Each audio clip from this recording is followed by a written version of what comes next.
I have been waiting for spring since last fall. Last fall, I bought a new motorcycle, a dual-purpose motorcycle, one that you can ride on the road and you can ride off the road in the woods and among the streams and over logs and that kind of thing. I don't have much experience riding a motorcycle off-road. A friend of mine, a fellow member, Dave Shively, he's got a lot of experience riding motorcycles off-road, not too much riding on the road. So we made a deal.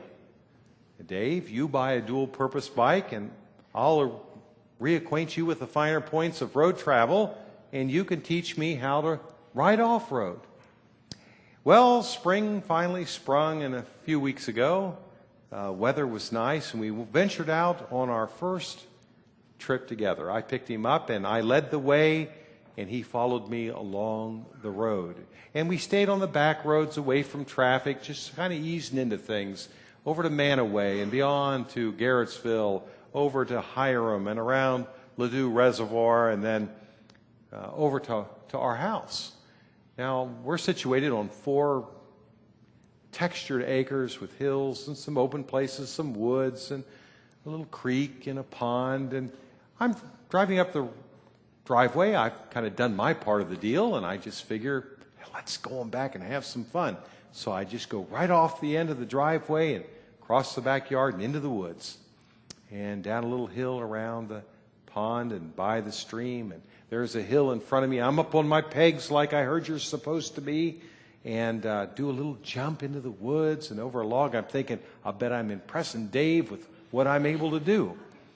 And I stop at a ridge and I turn around as if to say, how about them onions? And Dave is nowhere to be found. Why, that dirty dog is probably back talking with my wife on the driveway. So I go back to find him, and on the way I find him. He's laying in the middle of the creek with his motorcycle on top of him. And I go up and I turn off my engine and he looks up and says, I was wondering if you were coming back. And I said, Dave, we had a deal. I kept my end of the bargain, Dave. This is your part of the bargain. And he said, I'd like to discuss it with you if you could just get this motorcycle off of me. The title of our message today is We Had a Deal. Donald Trump wrote a book, The Art of the Deal. He said it's the most successful business book of all time. I don't know about that, but I do know that business is filled with deals. Deals called contracts. Deals that have binding terms upon 2 or more parties. For example, if you contract with me, you'll build 1,000 widgets to a certain specification. Deliver them by a certain time. All the terms are in there for you.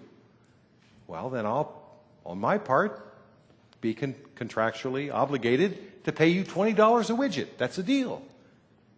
Okay?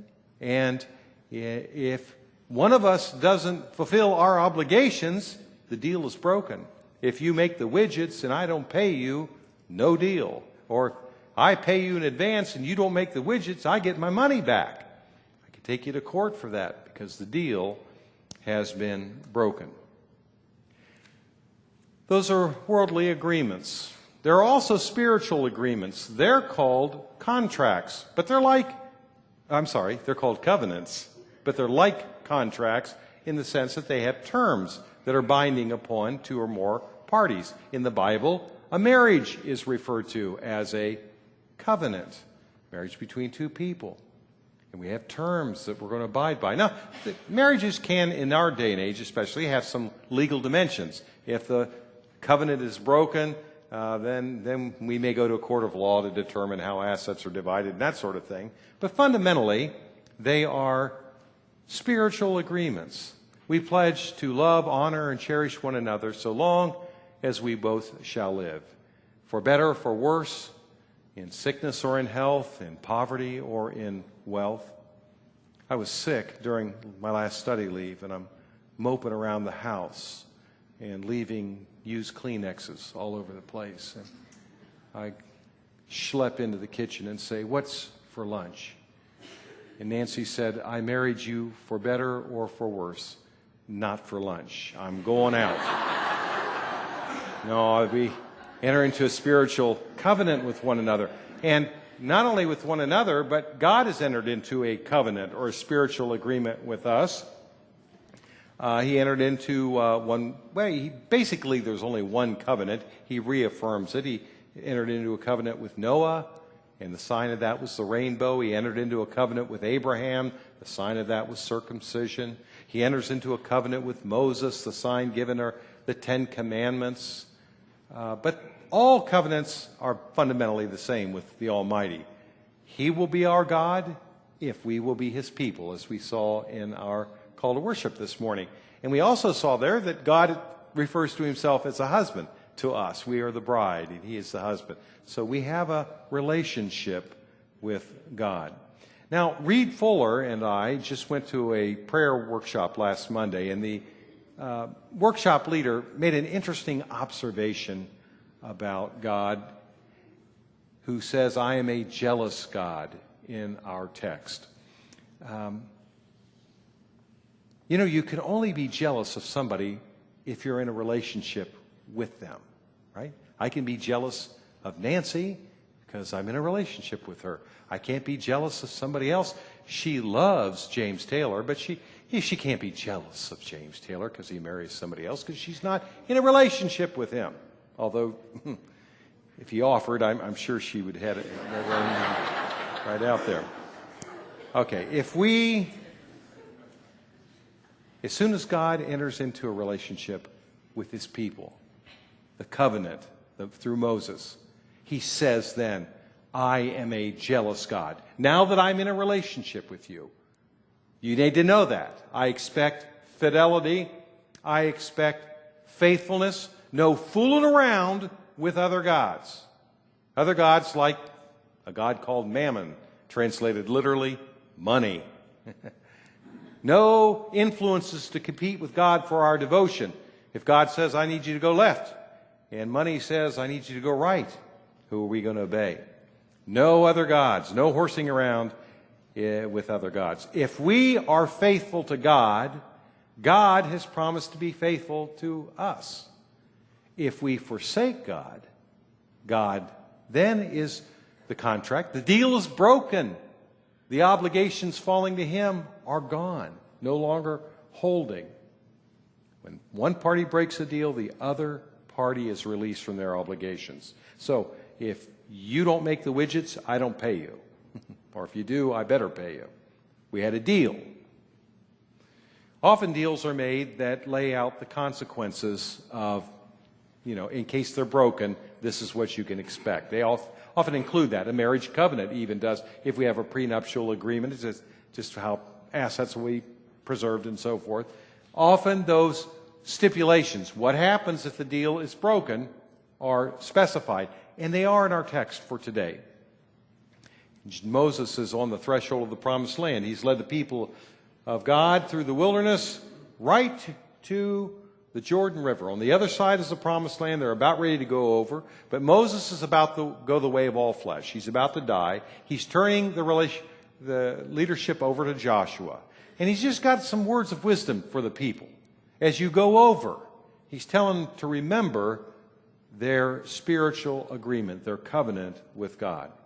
Be careful not to forget the covenant of the Lord your God that He made with you. Do not make for yourselves an idol in the form of anything the Lord your God has forbidden. For the Lord your God is a consuming fire, a jealous God. Okay? If you cleave into another God, another obligation, or another influence, then the deal is broken and God is released. Moses continues, after you have had children and grandchildren and have lived in the land for a long time, if you then become corrupt and make any kind of idol, doing evil in the eyes of the Lord your God and provoking Him to anger, I call heaven and earth as witnesses against you this day that you will quickly perish from the land that you are crossing the Jordan to possess. You will not live there long, but will certainly be destroyed. The Lord will scatter you among the people. And that is exactly what happened generations later. You know, the people of Israel were led by God later through Joshua into the promised land. They took possession of it. They settled in it. It was a land flowing with milk and honey, as God had promised, and it provided a great life for them. They built cities. They were prosperous. They clamored for a king, and they got one. And they were great among the nations of the world. You know what's the problem when things are going too well, too long? We tend to get a little prideful about that. We tend to become a little overprivileged and a little ascribing to ourselves, boy, we have it good. Aren't I smart? Haven't I done a good job? That's called pridefulness in the Bible, and it separates us from God. We go our own way because we're so great, and we cut ourselves off from the Almighty. Interesting thing about the Almighty, even the Almighty is not mighty enough to save us if we won't let Him. Even the Almighty can't lead us to stay in the promised land if we won't follow His lead. And that's what happened. The people became prideful. They turned away from God. He could no longer protect them. As a result, hostile neighboring nations swept in an act of ethnic cleansing. The Assyrians came in first and exiled the northern kingdom of Israel. The survivors of that great attack were taken off as a slave race to Assyria. Same thing happened to the southern kingdom of Judah, only it was the Babylonians took the people away as a slave race. And now they were in bondage. Now they were exiled from the promised land. But even God's wrath and judgment can serve a redeeming purpose if they serve to humble us, remind us of our need, and remind us of where to look to have that need met.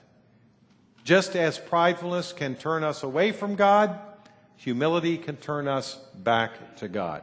Moses continues with a little bit of advice in case this all happens, just so you know. But if from there, if from exile, if from Assyria, if from Babylon, if from there you seek the Lord your God, you will find Him if you look for Him with all your heart and all your soul. When you are in distress and all these things have happened to you, then in later days you will return to the Lord your God and obey Him. For the Lord your God is a merciful God. He will not abandon or destroy you or forget the covenant with your forefathers, which He confirmed to them by oath. That is the kind of God that we serve. Even though we break our covenant with Him,